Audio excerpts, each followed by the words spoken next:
Bonjour à tous et à toutes, bienvenue pour ce nouveau numéro de l'Instant Mercato. Si vous voulez retrouver toutes les dernières indiscrétions du marché des transferts en France et à l'étranger, on se retrouve tous les jeudis à 18 h sur But Football Club. En passe de boucler la venue de Sven Botman, pour un montant estimé entre 30 et 35 millions d'euros, l'AC Milan va-t-il faire coup double avec Renato Sanchez? Sous contrat jusqu'en 2023 avec les Dogs, le milieu portugais est une autre priorité du recrutement estival des Rossoneri, mais ce dossier se révèle plus compliqué que prévu. En effet, s'il existe une base d'accord entre les deux clubs, les négociations sont plus serrées avec son agent, Jorge Mendes. Contrairement à certains bruits, l'ancien joueur du Bayern Munich ne demande pas un salaire annuel de 7 millions d'euros, mais ses exigences restent relativement importantes pour un club comme Milan. Les discussions vont se poursuivre dans les prochaines semaines, mais il faut faire face à la concurrence de plusieurs clubs italiens, avec la Juventus et la Roma de José Mourinho, mais aussi en Angleterre. Outre Arsenal et Liverpool, Newcastle s'est aussi invité au bal des prétendants. Selon nos informations, le Lusitanien a récemment été supervisé par les Magpies. Ils sont fortement intéressés pour renforcer leur entrejeu. Renato Sanchez est une priorité au même titre que le Lensois Seko Fofana. Que Kylian Mbappé prolonge ou pas son contrat avec le Paris Saint-Germain, le club de la capitale active ses réseaux pour se renforcer aux avant-postes. Comme nous vous l'indiquions ces dernières semaines, Erling Haaland, Mohamed Salah et Robert Lewandowski ont été approchés. Des discussions ont été lancées avec leur entourage, mais ces dossiers sont évidemment des plus compliqués. Une situation qui pousse l'écurie du président Nasser Al-Khelaifi à creuser d'autres pistes, et notamment celle de Romelu Lukaku. Nous le révélions il y a quelques semaines, le Belge a été proposé aux dirigeants parisiens.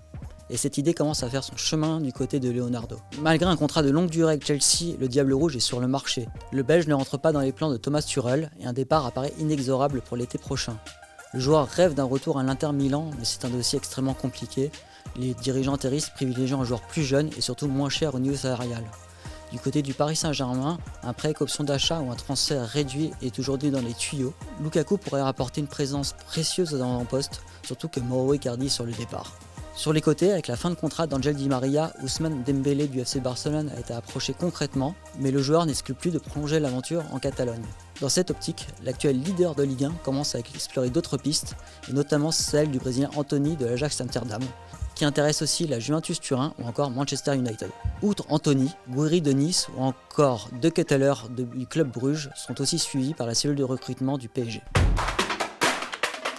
C'est l'une des principales interrogations du côté de l'Olympique de Marseille. Sous contrat jusqu'en 2023, Jorge Sampaoli va-t-il poursuivre l'aventure sur le banc phocéen? À en croire certaines rumeurs, l'Argentin est sur le départ, mais selon nos informations, son avenir est loin d'être tranché. En cas de qualification pour la prochaine édition de la Ligue des Champions, l'ancien coach du Séville FC pourrait bien et bien prolonger l'aventure sur la Canebière. Mais en cas de départ confirmé l'été prochain, une piste pourrait mener à Roberto De Zerbi. Malgré un contrat courant jusqu'en 2023 avec le Shakhtar Donetsk, son club depuis l'été dernier, le technicien italien n'est pas certain de poursuivre l'aventure, évidemment en raison de la guerre en Ukraine. Contrairement à certains bruits, son contrat n'a pas encore été résilié, mais c'est une possibilité envisageable dans les prochaines semaines. Son profil pourrait être attrayant pour les Marseillais, lui qui prône un football offensif.